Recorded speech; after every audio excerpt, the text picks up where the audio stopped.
Hello, kids. Today, I am going to tell you a story about the fox and the crow. Once upon a time, in a sunny forest, there was a clever fox and a proud crow.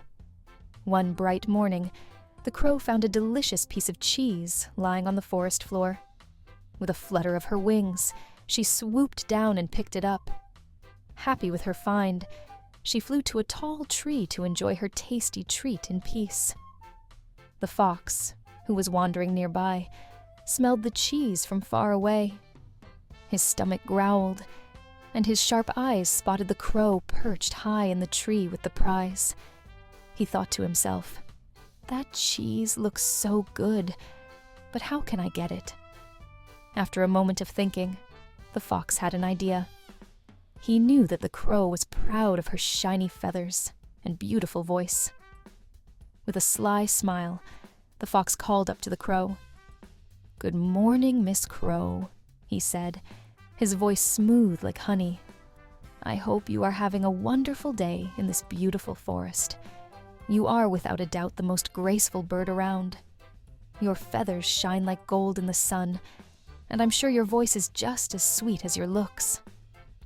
The crow puffed up her chest and looked around, pleased with the fox's flattering words. "Why, thank you," she thought. "No one ever praises me like that." The fox continued, "I've heard from many animals in the forest that you have the most beautiful singing voice. I'm sure if you sang for me, I'd be amazed.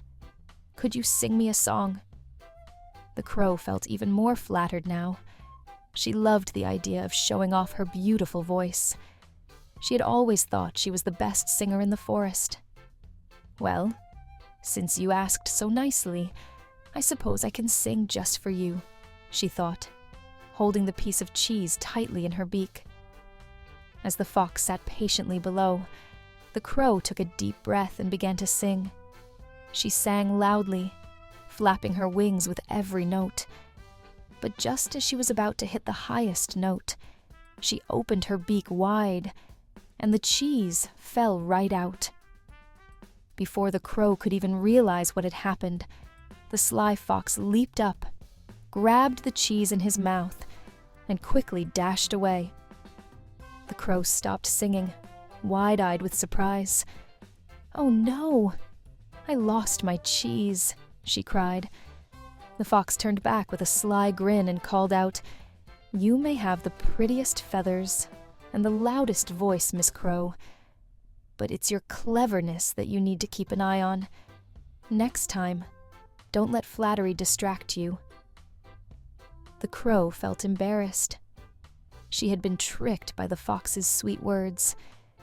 She realized that being too proud and listening to flattery could sometimes lead to trouble.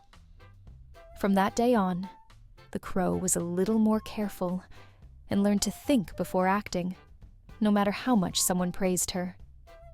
And as for the fox, he learned that sometimes it's best to stick to a clever plan, even if it means outsmarting others. So kids, that's all for today. If you like our story, please press the bell icon. See you next time with another story.